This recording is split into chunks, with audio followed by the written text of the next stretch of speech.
My name is Caroline Gensinger, and I am a senior here at Gettysburg College. I am a political science and history double major with a minor in Civil War era studies.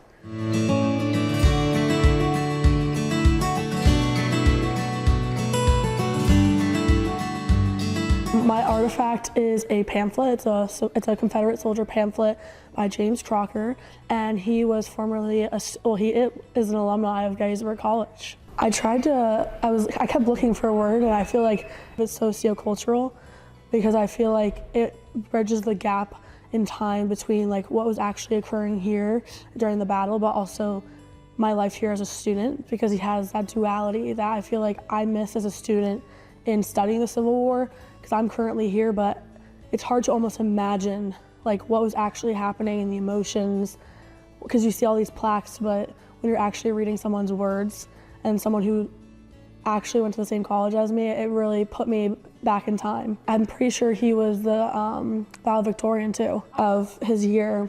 And how does one go from being a valedictorian to being a rebel and then seeing your professors on campus during a war? It's very interesting, but he was talking a lot about how regardless of politics or composing sides, that like the humility he found with the people that he connected with during college, all that, the wartime and like the violence kind of went away. It put things into perspective for me.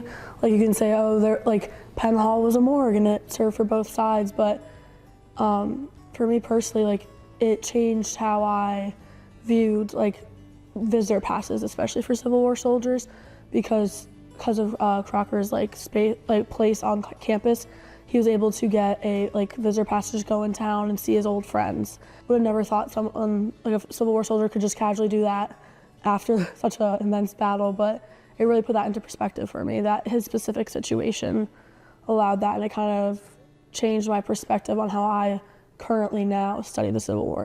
Special Collections doesn't necessarily know exactly how it came, but we're assuming that it was donated by him because he donated his individual pamphlets.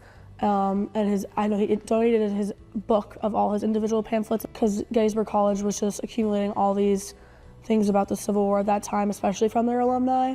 And so they just assumed that it went into the library at that time, and then that was then transferred into Special Collections. This artifact connects us to modern day because we currently are sitting where it happened. I know it's quite simple, but I think it is important to note that, because I think we kind of forget that a lot of the time.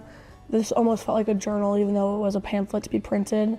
It was such like just him writing about how he was feeling, or his connections with his fellow soldiers, or just like an everyday commoner and walking around.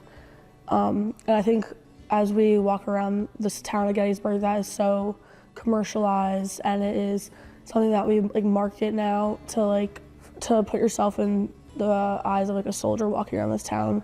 It gives context to how we are today and how Gettysburg, the battle itself, come to a national narrative. Sometimes it's just like nice to sit there and just watch like the sunset, to think how peaceful it is, even though like such like violent things happen there. It's kind of, it's like that duality that you don't even think about. Like sometimes I struggle with as a Gettysburg College student, because you don't, like, you walk around, you can't fully put into perspective what actually happened here. Schedule with an archivist on the Gettysburg website, and you can have access to it up at Special Collections on the 4th floor in Musselman Library.